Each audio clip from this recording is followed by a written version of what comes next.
Hi guys, John here from 1 Minute Flight. Today we're going to look at entering a flight plan into XPlane's default 737 flight computer so you can reliably navigate to and from distant airports. Before we do anything, make sure your game's navigation data is up to date. If you don't know how to do that, check out our video on updating your navigation data for free. Without further ado, let's get started. We need a flight plan. Head over to skyvector.com and enter your arrival and departure airports into a new plan. Select a departure procedure which roughly goes in the right direction. Take note of the runway you'll take off of and the final waypoint you want in the procedure. Find your arrival airport and select an approach that makes sense here as well. Take note of the entry point you'll be navigating to and the runway you'll be landing on. Connect the final waypoint of the departure procedure to the entry waypoint for the approach using the appropriate waypoints and VORs.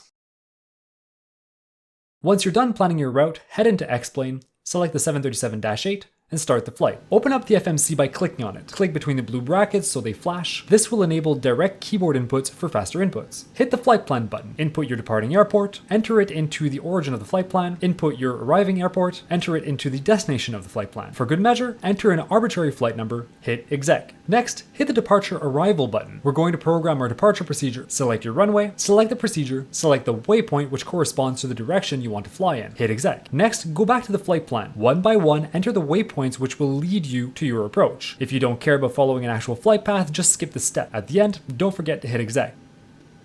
Finally, hit the departure arrival button again. Select the arrival for the destination airport, select your runway, select your entry point, and hit exec. Now let's go to legs. Here we should see all of the waypoints we've manually entered, as well as the waypoints from our arrival and departure procedures. Sometimes you'll get discontinuities. Fix these by selecting the point below the discontinuity and placing it right after the last relevant waypoint. Finally, let's set our cruising altitude. Hit the cruise button, input your flight level, and set the cruising altitude. When you go back to your legs, now you'll have target speeds as well as altitudes. Before we finish off, we can confirm our flight plan has been successfully entered by changing our flight instrument mode to plan and increasing the range. You should see a flight path similar to what you had in SkyVector. Now that you've got a flight plan, you can either follow it manually or get the autopilot to do that for you. I hope you enjoyed this video. Leave a like and subscribe for more like these, and see you next time.